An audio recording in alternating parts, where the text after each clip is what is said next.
অক্ষয় তৃতীয়া 2025 সালে 30শে এপ্রিল বুধবার পালিত হবে। আর পুজো করার সবচেয়ে সেরা মুহূর্ত হলো 30শে এপ্রিল বুধবার সকাল 5:41 থেকে দুপুর 12:18 পর্যন্ত। এই বিশেষ দিনটি আমরা কেন পালন করি ও এই বিশেষ দিনে কি এমন ঘটনা ঘটেছিল যার জন্য এই দিনে প্রত্যেকটা মানুষ পুজো, দান, ধ্যান করে থাকেন, এই বিষয় নিয়ে আগের ভিডিওতে আমরা আলোচনা করেছি।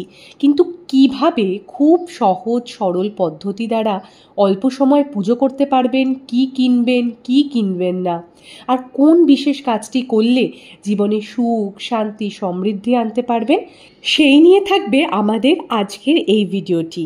কিন্তু এই বিশেষ দিনে কি কি ঘটনা ঘটেছিল সেগুলো আগে না জেনে এই পুজো পদ্ধতি সম্পর্কে সম্পূর্ণ লাভ আপনারা তুলতে পারবেন না। তাই অবশ্যই আগের ভিডিওটি দেখে নিন। তাহলে চলুন, প্রত্যেকবারের মতো শিব বাবার চরণে প্রণাম জানিয়ে আজকের আলোচনা আমরা শুরু করব। তার আগে এইরূপ আরও পৌরাণিক তথ্য পেতে আমাদের চ্যানেলটিকে সাবস্ক্রাইব করুন, পাশে থাকা বেল আইকনটি প্রেস করতে কিন্তু ভুলবেন না। এই বিশেষ পবিত্র দিনটি ব্রহ্মাণ্ডের রক্ষক ভগবান বিষ্ণুর উদ্দেশ্যে উৎসর্গীকৃত। ত্রেতা যুগে সূচনা হয়েছিল এই বিশেষ দিনে। সারা দেশের মানুষ এই দিনের সুযোগকে কাজে লাগায়, বিশেষ করে সোনা ও রূপোর অলংকার কেনার ক্ষেত্রে, যা মানুষের জীবনে সমৃদ্ধি আনে বলে বিশ্বাস করা হয়। কিন্তু যাদের এই কাজটি করার ক্ষমতা নেই তারা কি করবেন যাতে ভবিষ্যতে আপনিও সমৃদ্ধশালী হয়ে উঠতে পারেন, সেই ব্যবস্থার কথা জানাবো। কিন্তু তার আগে সংক্ষেপে আপনাদেরকে অক্ষয় তৃতীয়ার পুজো পদ্ধতি সম্পর্কে জানাই। এই উৎসব উপলক্ষে নিজের ঘর বাড়ি পরিষ্কার করুন। যে স্থানে ঠাকুর বসবাস করে সেই স্থান আগে পরিষ্কার করে নিন।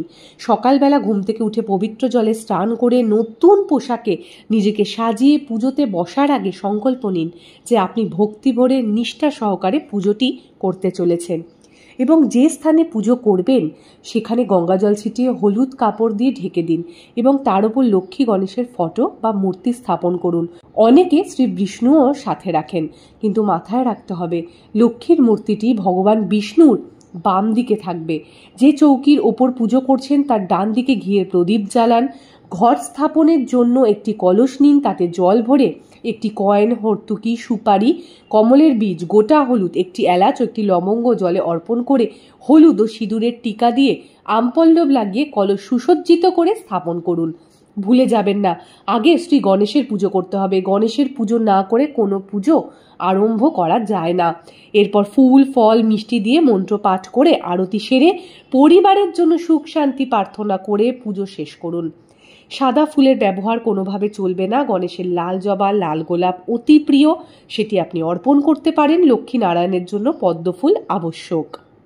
এবার জানাই, এই বিশেষ দিনে সোনা ও রূপো কেনার চল আছে, কিন্তু যদি কিনতে পারেন বা না পারেন, জীবনে সাফল্য আনতে গেলে, সুখ সমৃদ্ধি আনতে চাইলে একটি বিশেষ কাজ কিন্তু করতে পারেন, যা আমাদের শাস্ত্রে উল্লেখিত আছে।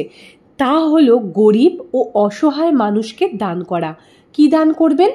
আপনার সামর্থ্য অনুযায়ী পোশাক, খাদ্যদ্রব্য, অর্থ ইত্যাদি যা আপনার মন চায় দান করে মা লক্ষ্মী ও বিষ্ণুর আশীর্বাদ লাভ করতে পারেন। দান করা এই দিনের একটি গুরুত্বপূর্ণ অংশ। তাই সময়ের অভাবে পুজো করতে না পারলেও, সামর্থ্য অনুযায়ী সোনা রূপো কিনতে না পারলেও, কেবল অসহায় ব্যক্তিকে দানের মাধ্যমে জীবনের সাফল্যের দিকে আপনি অগ্রসর হতে পারবেন। এই সত্যকে মাথায় রেখে অক্ষয় তৃতীয়া পালন করুন। আপনার নিচে যারা আছে তাদেরকে দান করুন, এবং কেবল মানুষ বলে না, পশু পাখি, আপনি যেরকমভাবে যেটুকু পারবেন আপনি কেবল এই বিশেষ দিনে দান করুন। আপনার জীবনের পরিবর্তন আপনি নিজের চোখে দেখতে পারবেন। আজকের ভিডিও আমরা এখানে শেষ করছি। ভিডিওটি কেমন লাগলো কমেন্ট করে জানাতে ভুলবেন না। ভিডিওটিকে লাইক করবেন, শেয়ার করবেন, আমাদের চ্যানেলকে সাবস্ক্রাইব করবেন, আর বলতে ভুলবেন না, হর হর মহাদেব, ওম নমঃ শিবায়।